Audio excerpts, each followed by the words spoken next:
Revelações da ciência sobre os mistérios da vida. Especialistas de vários países estiveram no Brasil para o lançamento de um grupo dedicado à tese do chamado design inteligente. Esses cientistas acreditam que a perfeição e a complexidade da natureza comprovam a existência de um ser superior. O que há por trás do bater das asas de uma borboleta? Ou das cores vibrantes das penas dos pássaros? O que há em comum entre a concha do mar e a força dos furacões? Que mistérios guardam as nossas células e o DNA, o responsável por tudo o que somos? Os homens reunidos nesta sala são os principais nomes de um ramo da ciência que pretende responder questões como estas. Ao contrário do que a gente apregoou por 150 anos, há evidências de inteligência na vida e no universo. Eles são estudiosos do chamado design inteligente, uma linha de pesquisa que acredita que a complexidade da vida e a perfeição da natureza comprovam a existência de um ser superior. A vida foi feita pronta, o universo foi feito pronto, planejados por um ser extremamente inteligente, com design, com arte, com perfeição. Marcos Eberlin coordena o Núcleo de Pesquisa em Ciência, Fé e Sociedade, recém-inaugurado por uma das maiores universidades de São Paulo, em parceria com instituições americanas. Outro defensor do design inteligente é o doutor em bioquímica e professor americano Michael Behe.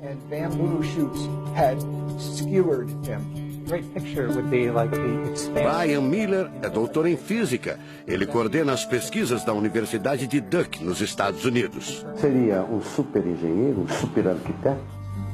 Você pode dizer isso, responde o físico. Um arquiteto que tinha a vida em mente, um criador que fez a vida deliberadamente. Also, when you look at life itself, não é de hoje que os cientistas procuram pistas deste arquiteto da vida. Galileu Galilei, o célebre físico e astrônomo italiano, disse há mais de 400 anos que a matemática é o alfabeto com o qual Deus escreveu o universo. A matemática se dedica a provar que tudo no universo segue uma lógica. Mas foi ainda antes, na Idade Média, que outro italiano, Leonardo Fibonacci, decifrou parte deste alfabeto. Ele descobriu um padrão numérico que se repete em quase tudo na natureza.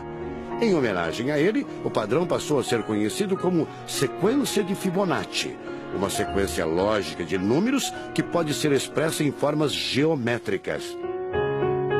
Em cada quadrado, a gente consegue construir arcos, são aquelas linhas tortas, né? A gente consegue ligar um arco com o outro. Quando você liga um arco, um outro arco, um outro arco, um outro arco, um outro arco, e vai seguindo um outro arco, pensando no próximo quadrado, um outro arco. Essa aqui é uma figura que é uma espiral, chamada espiral de Fibonacci. E essa espiral aparece em diversos lugares do nosso cotidiano. Aparece, por exemplo, na nossa orelha. O formato da nossa orelha é exatamente essa espiral.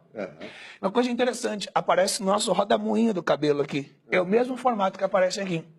Que é o mesmo formato que aparece naquela concha do mar, tal do Nautilus, né?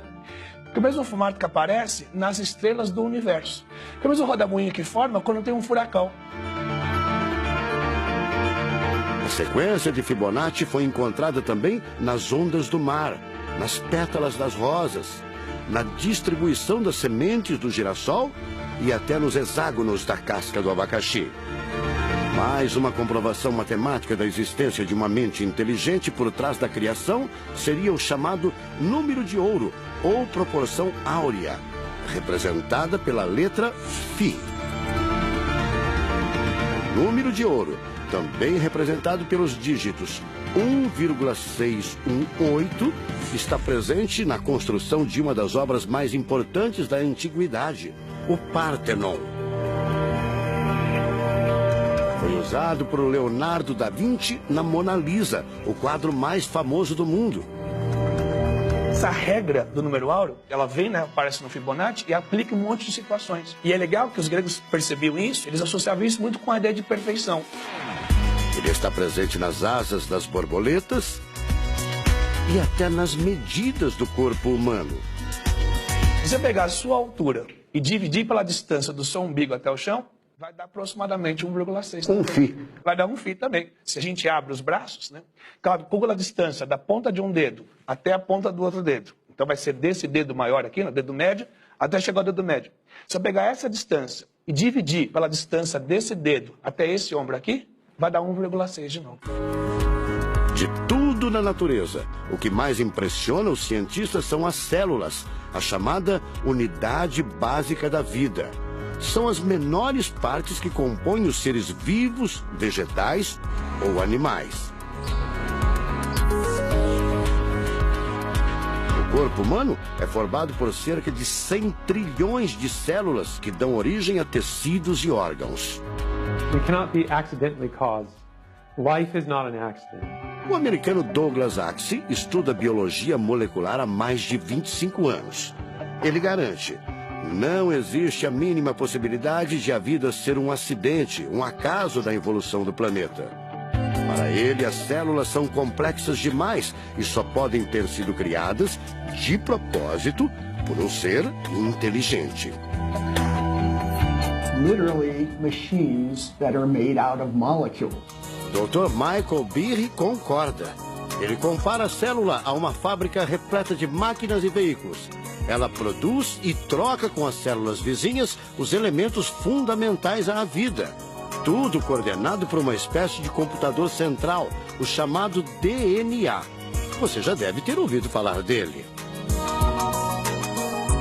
O DNA é um conjunto de informações genéticas que definem as características dos seres vivos. Entre os humanos é o DNA que informa o sexo, a cor da pele e do cabelo e o formato do rosto, entre outras coisas. São 6 bilhões de informações condensadas numa estrutura microscópica extremamente eficiente. O presidente da Sociedade Brasileira do Design Inteligente considera o DNA o mais avançado código de que se tem notícia. A gente tem a molécula de DNA como um modelo. Por quê? Porque quando a gente descobriu essa molécula, a gente viu que era uma molécula fantástica, maravilhosa. E ali evidências e mais evidências de que uma mente inteligente projetou a vida. Porque é o software da vida. E esse software tem o quê? Tem ali um código. E a gente sabe que códigos emanam de mentes inteligentes. Nos Estados Unidos, um grupo de pesquisadores afirma ter identificado uma sequência de números que sempre se repete no DNA humano. Seria uma espécie de assinatura de Deus, segundo o engenheiro da computação Greg Braden. So now we have a definition. Ao considerar a carga dos elementos químicos do DNA, os pesquisadores teriam identificado o seguinte padrão numérico: 10, 5, 6, 5. Eles então passaram a tentar decifrar esse código e tiveram a ideia de substituir os números por letras hebraicas. Em hebraico, a língua oficial de Israel e que aparece na Bíblia, os números são representados por letras, como explica essa professora israelense. A escrita hebraica é muito antiga. Já tem textos escritos 1000 anos antes da Era Comum. E nesta época ainda não inventaram o sistema decimal dos números que usamos agora. Na Bíblia, o Primeiro Testamento, podemos ver não só os números dos versículos e os números dos capítulos, mas também as páginas. A contagem das páginas está feita em letras e não em números. A sequência numérica 10, 5, 6, 5 foi transcrita para as respectivas letras em hebraico: Yud, Rei, Vav, Rei. Veja o resultado. A sequência corresponde à palavra Javé, ou Deus, em hebraico. Apesar de todo o avanço da medicina, cerca de 90% das informações genéticas ainda são um mistério. professor Eberlin diz que as descobertas científicas trazem implicações sérias para toda a humanidade. Mas cada vez mais reforçam os argumentos de quem acredita no design inteligente, a assinatura de uma força superior. A gente vai ter que entregar essa informação para a filosofia e para a teologia. E a gente agora, como bons filósofos e teólogos que todos somos, a gente vai colocar a nossa filosofia e nossa teologia em cima desse dado científico e optar pela melhor opção. Eu, óbvio, acho que a melhor opção é Deus. Como gente, a gente tem esse direito, né, de especular em cima da descoberta científica de que uma mente inteligente orquestrou o universo e a vida.